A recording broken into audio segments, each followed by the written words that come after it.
Dungeon Dice Monsters is a spin-off of the popular Yu-Gi-Oh! Series that sort of fell to the wayside rather quickly, but before it died a silent, nearly unnoticed death, a Game Boy Advance game was created so you'd be able to play this game anywhere and at any time.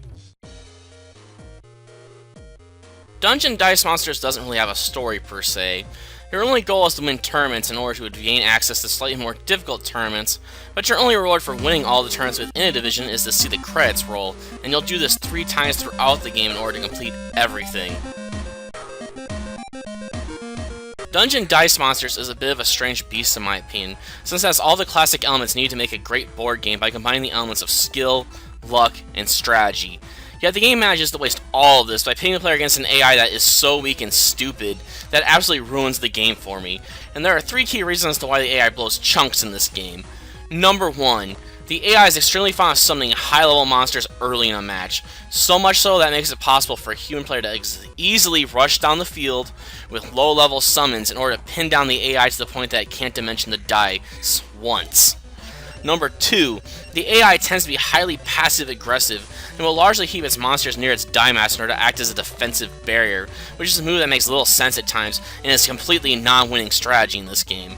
Number 3, while this issue is outside the AI's control, the dice pools for a good chunk of the AI opponents are somewhat random, which means their monsters tend to have little flow with one another in terms of abilities. And one final nail in the coffin of my enjoyment is it's possible to create an unstoppable offense and impenetrable defense in this game if you utilize the Lord of D and position him correctly. There's a little fun to be had in a game where you can't lose, and I shouldn't feel the need to handicap myself in the game in order to have fun with it. On the bright side, the game does have some nice strategic elements, with each of the die having a set number of summon crests based on the level of the monster, while leaving the empty slots to represent the 5 other types of crests, which are movement, attack, defense, magic, and trap. The first 3 crests are self-explanatory, while the final 2 are usually utilized in activating a monster's special abilities.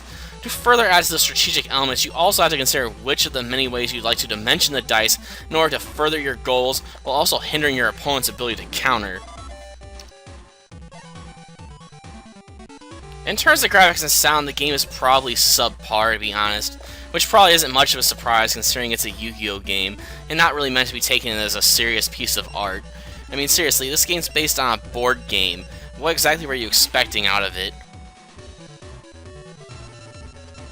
I guess that just leaves one final question. Is Dungeon Dice Monsters a game that is worth playing? Well, if you're a fanboy with a need to defend everything Yu-Gi-Oh!, then I'd say yes. If you're a fan of the franchise but are more reserved in your opinion, then I'd say this game is a pass for the most part. And I say for the most part, since this game would probably be enjoyable if you have a friend to play against. And even if you aren't a fan of Yu-Gi-Oh!, if you can find a person you can play against at this game, it probably would be fun, as long as you guys have taken the time to build some decent dice pools and agree not to use Lord of D ahead of time.